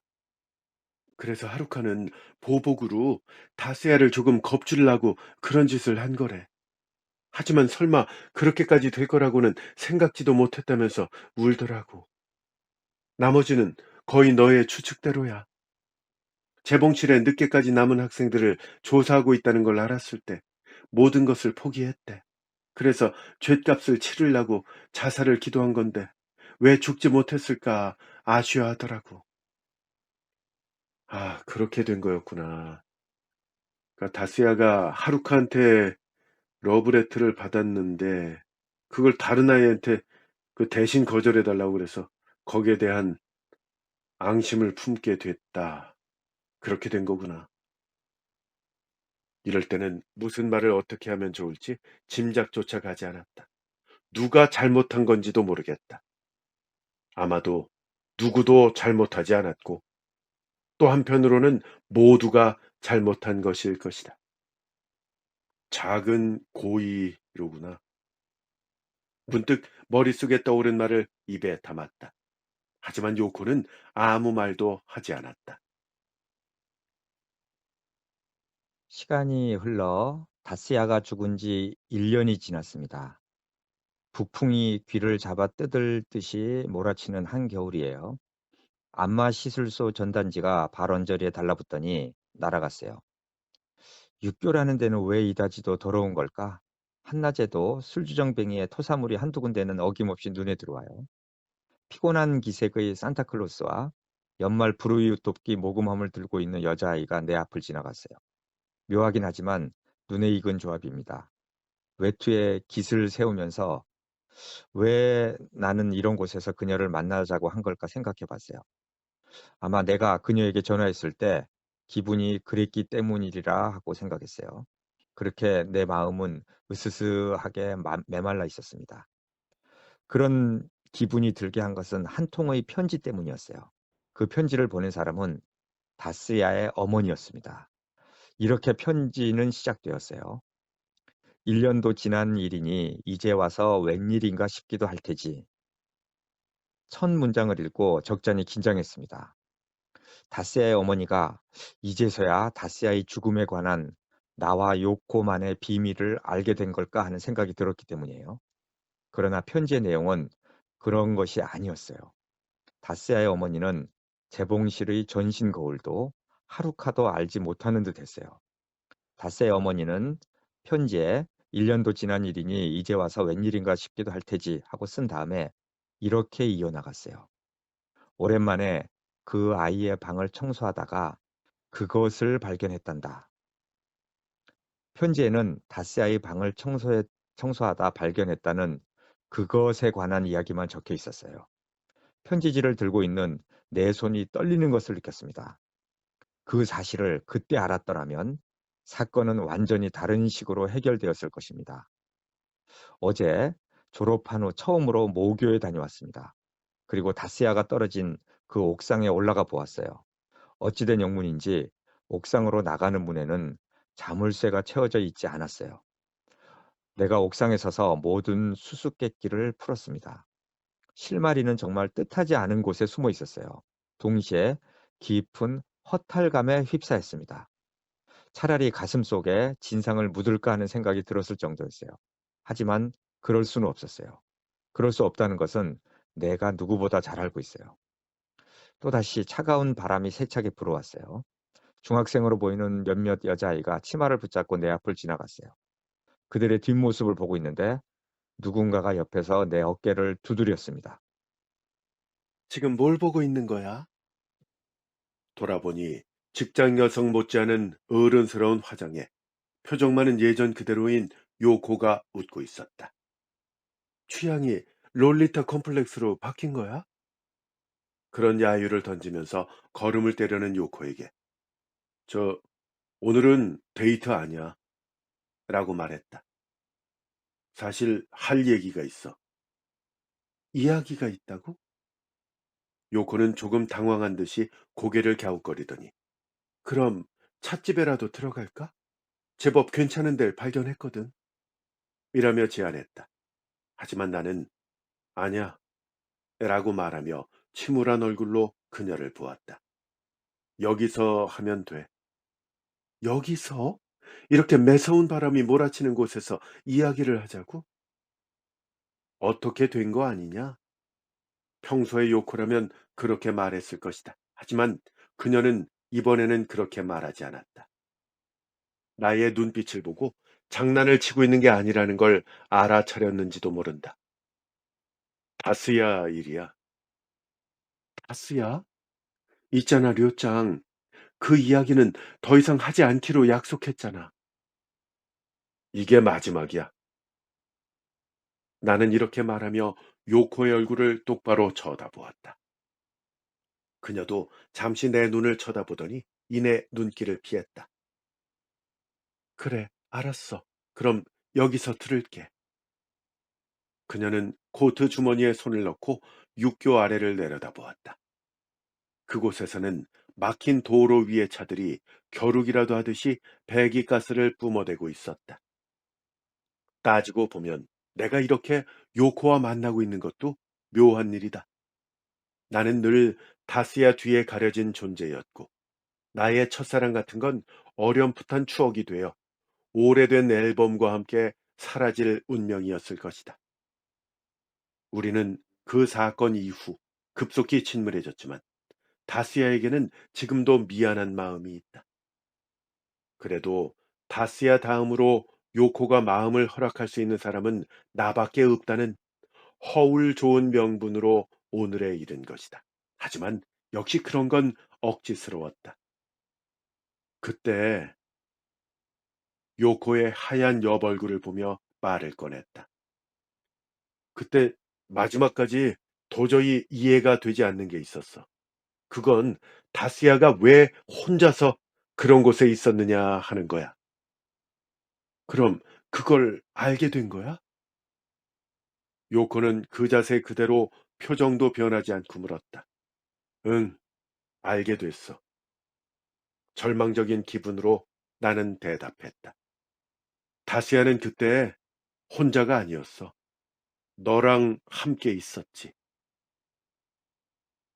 요코는 아무 말도 하지 않았다. 물끄러미 육교 아래를 내려다볼 뿐이었다.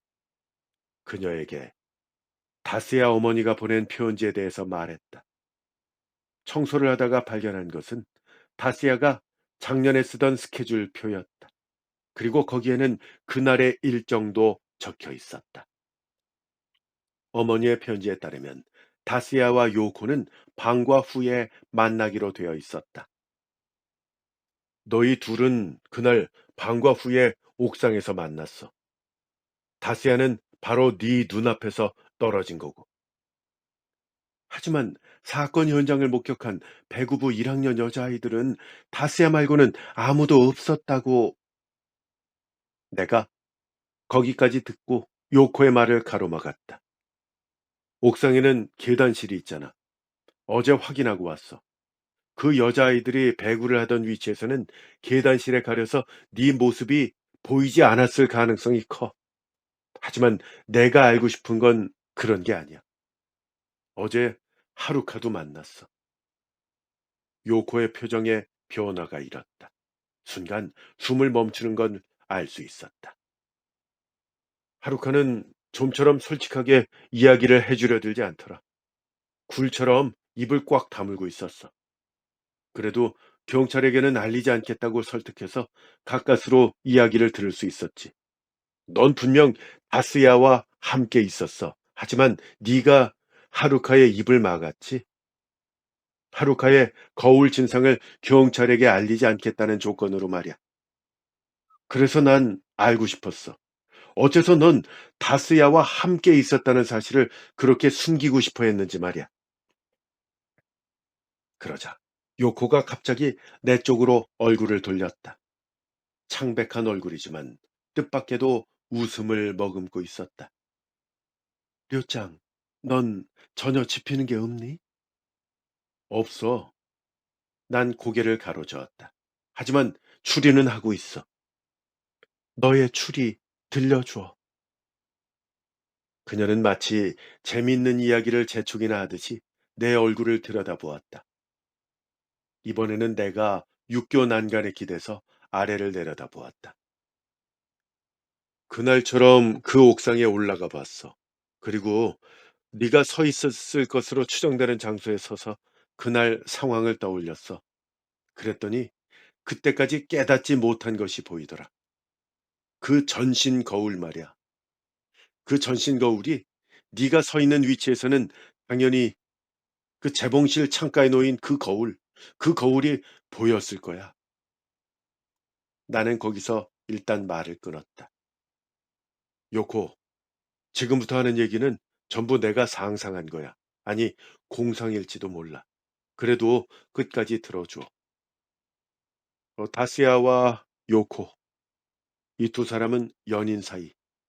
이건 초등학교 때부터 변치 않는 사실이었어. 두 사람은 늘 함께였고 절대로 헤어지지 않을 거라고 누구든 생각했었으니까. 하지만 어쩌면 그게 너한테는 부담이 되었을지도 모르지. 사람의 마음이란 어김없이 변하는 법이니까. 네가 다스야가 싫어졌다든지 사귀는 게 지겨워졌다. 뭐 그런 얘기는 아니야. 너는 좀 더 다른 세계를 접해보고 싶었겠지. 내가 이렇게 말하는 동안 회색 공간이 우리를 감싸고 있었다. 남들이 보기에 우리 둘은 어떻게 보였을까? 헤어지지 말자고 남성이 애걸하고 있는 것처럼 보일까? 아니면 헤어져 달라고 설득하는 것처럼 보일까? 그날 다스야는 요코가 천천히 이야기를 시작했다. 그 순간 끝이라고 생각했다. 그게 무엇인지는 모른다. 아마 모든 것이 끝일 것이다. 그날 다스야가 옥상으로 나를 불러서 말했어. 홋카이도에 있는 대학에 지원할 생각이라고. 홋카이도에 있는 대학? 나는 좀 놀랐지만 이내 납득했어. 다스야는 수의사가 되고 싶어 했었으니까.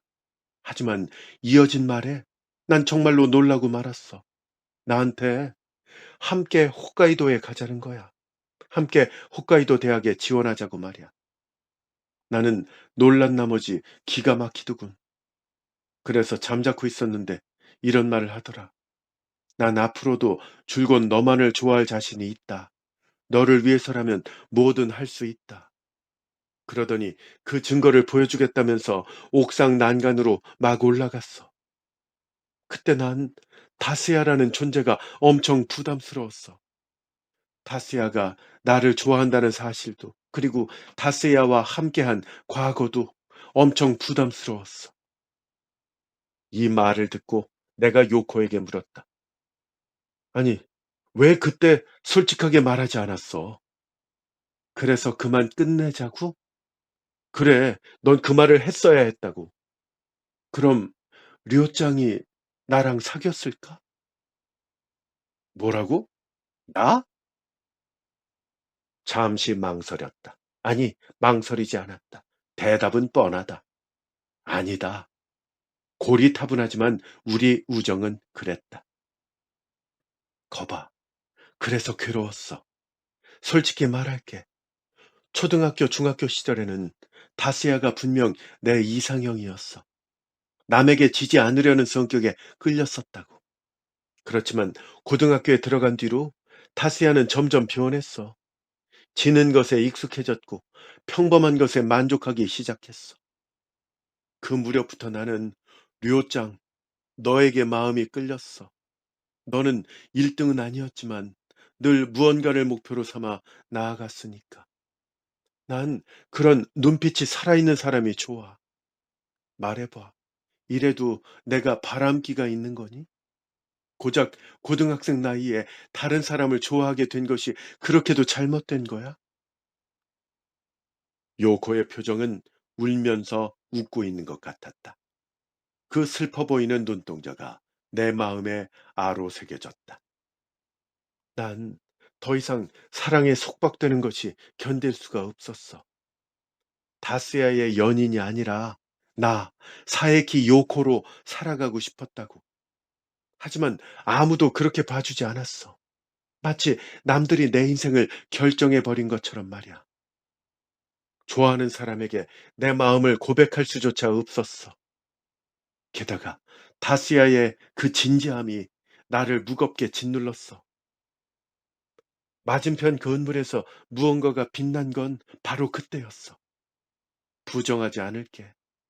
10분의 1, 100분의 1이라는 확률에 기대를 건 거야. 기대를 걸고서 난 이렇게 말했지. 다스야, 저게 뭐지? 라고 말이야.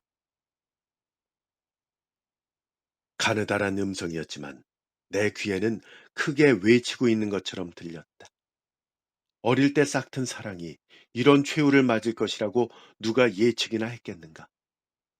전신 거울로 햇빛을 반사한 것은 하루카였지만 그것을 다스야가 보게 한 것은 바로 요코였다. 요코는 입을 꼭 다문 채 저녁 노을을 똑바로 바라보고 있었다. 주홍빛으로 물든 뺨에 한 줄기 눈물이 흘렀다. 무엇을 위한 눈물이고 누구 때문에 흘리는 눈물인지 지금의 나로서는 알 길이 없었다. 나한테는 그녀에게 더 건넬 말이 없었다. 그리고 이젠 서로 만날 일도 없을 것이다. 천천히 걷기 시작했다. 길 가는 사람들이 나와 요코의 얼굴을 번갈아 쳐다보며 지나쳤다. 남자가 여자를 버린 것으로 보일지도 모르겠다. 머리가 긴 여자아이가 때마침 내민 전단지를 무심결에 받아 들었다. 예. 네. 이렇게 소설은 예 여기까지 끝이 소설이 나고요. 끝납니다. 예. 야, 이 단편이 완성도가 무척 높은데요. 예. 완성도 참 높습니다. 왜냐면 처음에 단순하게 거울 때문에 하루카가 했다고 끝날 수도 있는데 네. 거기서 한번 비틀죠. 마지막에 반전이 있죠. 그러니까 하루카를 찾아낸 다음에는 '아 이렇게 끝이 났고 이제 설명이 이어지겠구나.'라고 예. 생각했을 때 이제 반전이 있는 거예요. 놀라운 반전이 있죠 아주. 네. 예. 그리고 이 작가가 이 보니까 이 처음에 중간중간에 제가 이 방송 때문에 여러 번 읽게 되거든요. 네. 그렇죠. 그런데 그러다 보니까 이 아주 놀라울 만큼 예. 꼼꼼하게 완성도 높게 장치들을 해 놨어요. 그러니까 어떤 예를 거? 네네. 들자면 뭐 예. 이런 겁니다. 그 축구부 얘기가 아 나오는데 맞아요. 이 다시아하고 같은 이제 중학교 때 축구부였는데 예. 현 예선에 가서 떨어지고 나서 사진을 찍었다는 표현이 나오거든요. 근데 어. 사진 속에 이 나는 료짱은 류짱. 예. "유니폼이 아주 지저분해졌다."라고 표현이 돼 있고 열심히 뛰었다는 증거. 그렇죠. 네. 근데 다스야는 음. 하얗게 유니폼이 뭐 반짝인다든가 뭐 그런 표현이 있어요. 아. 그러니까 저기였다는 거죠. 주전이 아니고 음. 인제 후보. 후보 예. 선수였다는 거죠. 뭐 예. 고런 것까지도 아주 치밀하게 네. 표현을 해 놨고 성적에 관한 거 이렇게 벽에 붙잖아요. 성적이 막 올라갔어요. 전교 네. 10 등까지 올라갔죠. 그러니까 10 예. 등에 얘 둘은 정말로 잘했던 친구들인데 10등 안에 든 적은 없고 그럴 수 있죠. 뭐 요런 것도 나중에 보면은 이 요코가 그런 마음을 먹게 되는 어떤 네. 과정이었다는 거를 보여주더라고요. 제가 지금 두 번, 세 번 교수님 네. 읽었으니까. 교수님도 말씀해 주셨듯이 저도 요걸 낭독하면서 예. 느꼈던 것이 요코가 다스야에게 다스야의 오랜 연인이었는데 예. 여기서 화자 나 그러니까 예. 료짱한테도 마음이 있나 싶었던 게 아 예. 그 요코가 눈물을 보이지 않았잖아요. 아 맞아요. 예. 그래서 예. 그녀의 정신력에 감탄했다. 또 맞아요. 그다음에 남친이 어찌 됐건 죽었는데 예. "네가 날 데려다 달라. 다스야를 그렇죠. 예. 대신해서." 맞아요, 맞아요. 애원하고 애원하는 듯한 말투였잖아요. 맞아요. 예. 네. 그런 것도 다 이렇게 생각에 넣어 놓은 어떤 그 플롯인 거예요. 네. 그래서 이게 완성도가 무척 높구나 싶었고요. 그리고 맞아요. 교수님 지금 언급하셨듯이 그러니까 이 두 사람은 완전히 공인된 커플이었던 거잖아요. 그러니까 그렇죠. 남녀 교제에 엄격한 고등학교 때 선생님들도 두 사람한테는 관대했다. 그렇죠. 공공연한 사이였다. 맞아요. 예 요런 얘기가 있었고요. 근데 이렇게 보면은 네. 이 요코가 아주 나쁘잖아요, 네. 사실은. 네. 그렇게 오랜 친구였던 남자친구를 죽게 만든 범인이니까 어떻게 보면은 음. 결정적인. 네. 근데 또 어떻게 보면은 좀 이해가 되죠, 이해가 조금은. 되는 게 있어요. 예. 예. 그러니까 '이런 경우가 분명히 현실에서도 많을 거다.'라는 그 생각을 해요. 둘이 아주 사귄다고 다들 인정해 주고 있지만 네. 사실은 그 속에서 남자가 됐건 여자가 됐건 뭔가 좀 다른 경험도 해 보고 싶고 음. 이런 것들인데 주변의 시선 때문에 예. 전혀 뭐 그렇게 꼼짝달싹 못하면서 속으로만 속앓이만 하고 있는 뭐 근데 이런 경우들이 실제로 또 있을 것 같아요. 있겠죠. 많겠죠. 예. 게다가 이 화자 주인공은 요코를 좋아했잖아요. 그렇죠. 예. 근데 절친의 여친이 되어 버렸으니 그냥 다가갈 수가 없는 거죠. 네 다가갈 수 없는 그런 거였고요. 예 맞아요. 그리고 그 초반에 요코에게 예. 왜 "다스야는 절대로 자살했을 리가 없다."라고 본인은 경찰에 얘기하지 않습니까? 예. 근데 요코는 "절대로"라는 말을 할 수가 없다. 그렇죠. 예 그것도 그래서 얘가 그 말하려다가 삼킨 말 있잖아. "넌 다스야의 연인이었잖아." 예 그 맞아요. 말을 좀 예. 못했죠. 그러니까 예. 이게 아주 이런 추리 소설 같은 거 많이 본 분들은 네. 눈치를 좀 챘을 수 있을 것 같아요. 아 '아 요거가 쪼끔 이상하다.' 네 고런 근데 금방 얘기한 것들을 가지고 저처럼 둔감한 사람은 전혀 몰랐을 거고 저도 전혀 몰라서 지금 그리고 또 그런 것도 있어요. 요코가 다스의 부모님과 잠시 장례식장에서 얘기를 나누잖아요. 예. 근데 다스야의 부모님이 그 요코의 얼굴을 보자 무언가 솟구치는 모양이다. 예. 언젠가 그녀를 다스의 아내 그러니까 며느리로 맞아들일 생각을 했을지도 모른다. 이게 그렇죠. 그만큼 공인된 커플이었다는 걸 그러니까요. 다시 예. 한번 강조를 좀 하는 예. 거고요. 맞아요. 예. 그리고 이 표현력이 그러니까 예. 뭐 오래된 영화의 한 장면을 보고 있는 것 같은 착각을 불러일으켰다. 심지어 그 필름은 상처투성이다. 뭐 요런 거. 또 뭐 맞아요. 귀를 떼갈 정도 같은 뭐 북풍이었다. 뭐 요런 그러니까 표현들. 예. 그래서 이거는 교수님한테 이렇게 뭐라 그럴까 지적당할 부분이 거의 없을 작품이다. 예 맞아요. 참 예. 완성도가 높았고 예. 또 하나 그리고 또 예. 예. 아오이라는 학생 나오잖아요, 아오이. 예예예. 얘가 인제 막 적극적으로 뭐 재봉실에 누가 있었는지 막 예 혼자 날뛰어 가지고 맞아요. 날뛰는 표현은 그렇습니다. 열정적으로 찾는데 예. 본인이 자신이 빠짐없이 보고 있다는 수사극 드라마를 막 얘기하면서 세 네 편을 느끼고 네. "나 이거 이렇게 보고 있으니까 나 잘 찾아낼 수 있어요." 막 이랬던 그런 맞아요. 왠지 고등학교에 있을 법한 아 그런 있죠. 많이 캐릭터잖아요. 있죠. 예. 네. 또 하나 제가 느낀 게 네. 다 인제 대본 다 써 놓고 느꼈는데 네. 아주 의외의 것을 느꼈는데 이거 이 속에 내가 좋아하는 요소가 쪼금 있었구나. 그렇지 뭐죠? 않았는데 아. 치불살 중에 치정 뭐 비슷한 게 좀 아닐까? 아이 그렇죠. 고등학생들의 그 풋풋한 사랑을 그렇게 치정이라는 그 엄청난 단어로 그 만들지 그러니까 마세요. 아니게 이렇게 시작했는데 네. 불현듯 그 생각이 나 가지고 이거 네. 뭐지 벗어나질 못하네. 저는 그 어. 교수님은 이 작품에 대해서 지적할 것이 없지만 예. 저도 물론 작품에 대해서는 지적할 게 없고요. 예. 교수님한테 지적할 사항이 좀 있어요. 뭔데요, 뭔데요? 아니 나는 10 분씩 읽게 해 놓고 쉬지 않고 어떻게 교수님은 1 분만 나오는 걸 2 번이나 그렇게 넣으셨어요. 이게 하면서 고민이 많았어요. 근데 네. 이게 대화 주고받는 거를 제가 도저히 못 하겠더라고. 네. 그래서 그냥 그래서 '이거는 그냥 몰아붙이자.' 그래서 너무 참 아니 나도 많이 물도 했어요. 마시고 좀 쉬어야 될 거 예. 아니에요 맞아요, 맞아요. 중간에. 예예예. 본인은 1 분만 하시고 그거 하고 또 하나는 예.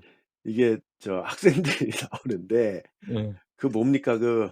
이름을 갑자기 찾을 수가 없는데 맞아. 히로미인가? 히로미. 예. 히로미를 가서 만나잖아요. "야 니네 예. 거기서 배구하고 있지 않았냐."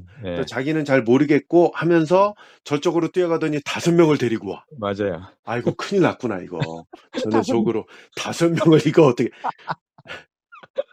사실은 거기에 여러 명의 인제 얘기를 할 것 얘기가 같은데 나오는데 네. 제가 이거는 이러면 큰일 나겠다 싶어서 그래서 그냥 히로미가 어떻게 사투리를 쓰는 캐릭터로 아주 바뀌었잖아요. 딱 좋았어요. 아니 그래서 왜냐하면 이 요코 목소리가 계속 나가야 계속 되는데 나가야 되는데 네 비슷하니까요. 그랬고 예. 또 하나는 교수님 앞서서도 말씀하셨듯이 어떻게 이렇게 그 학원물을 또 하시게 됐네요.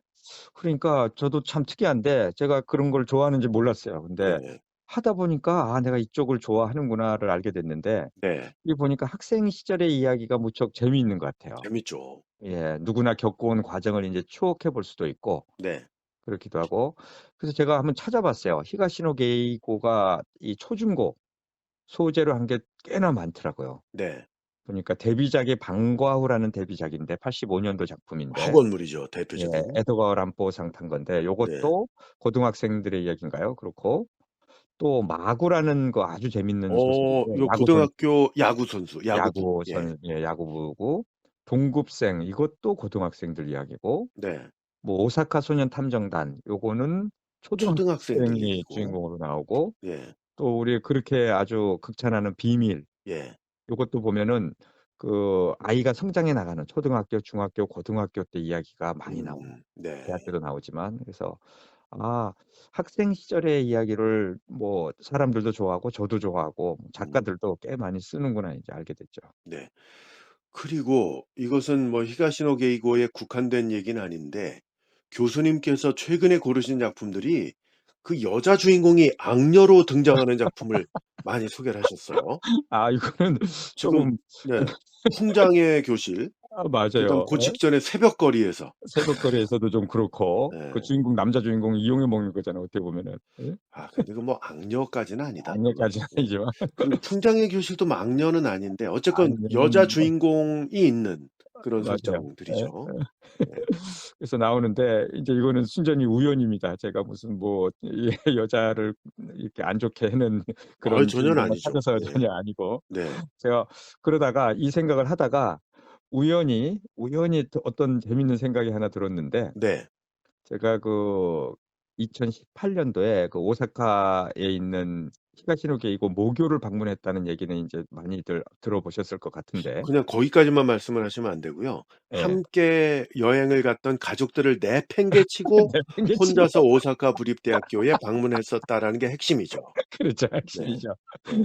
그래서 갔는데 우연히 거기에 교직원분을 만나고 교직원분이 저를 데리고 1 시간이나 네. 학교 인제 히가시노 게이고가 그 수업받았던 강의실 뭐 보여주고 뭐 다 보여줬어요 아주. 1 시간 동안이나요? 1 시간 동안이나요. 말이 안 통하였잖아요. 말이 안 일본어 통하니까 못 하시잖아요. 예. 영어를 좀 하시더라고요. 아 영어로 영어를. 하셨구나. 예.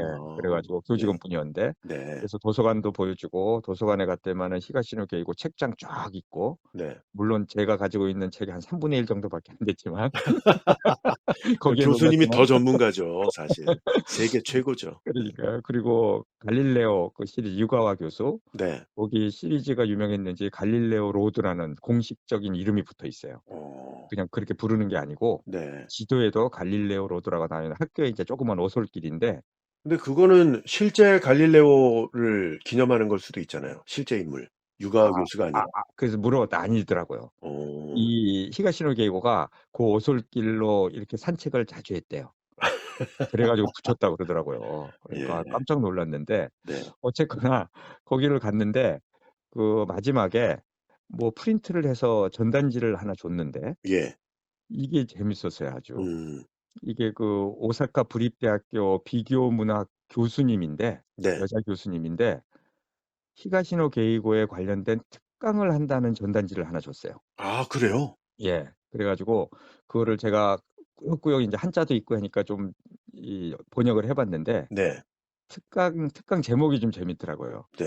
뭐냐면 히가시노 게이고 소설 속의 악녀 연구였어요. 악녀 연구. 아 악녀요. 이거 교수님이 눈이 번쩍 뜨이셨을 것 번쩍 같은데. 뜨였어요. 그래서 예. '아 이거 한번 가서 듣고 싶다.' 할 정도였는데 네. 제가 인제 그 여행 기간 중이 아니었고 그 이후에 뭐 한 2-3주 있다가였는데 아 그래서 그래서 못 그 가셨구나. 악녀 연구회인데 히가시노 게이고의 아주 유명한 악녀들이 몇 명 나옵니다. 백야행. 백야행의 유키호 네. 아주 뭐 최고로 악녀죠 정말. 예. 음.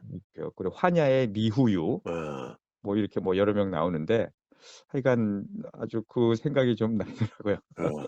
이걸 또 갔다 오셨으면 더 좋았을 것 같고요. 예. 그리고 여기서 드는 의문은 예. 그 2018 년도에 그렇게 모교까지 가서 교직원한테 이렇게 1 시간 동안이나 안내를 받으신 줄 몰랐어요. 예. 그리고 오랫동안 예. 되게 고마웠어요. 그리고 이 정말 관심 있는 분야의 특강 전단지까지 받으셨는데도 불구하고 예. 아직도 일본어 공부를 시작도 안 하셨다는 거. 난 이게 더 놀라워요. 인제 할 필요 없지 않을까요? 하도 그 번역기들이 좋아 가지고. 아 인제는 포기하는 단계로 포기. 오시는구나. 아직 왜냐하면 작년에 그 우리 라이브 방송할 때까지만 해도 예. '그래도 해야죠, 해야죠.' 하셨는데 이제 맞아요. 새해 다짐을 이걸로 하셨네. '난 일본어 공부는 하지 않을 것이다.'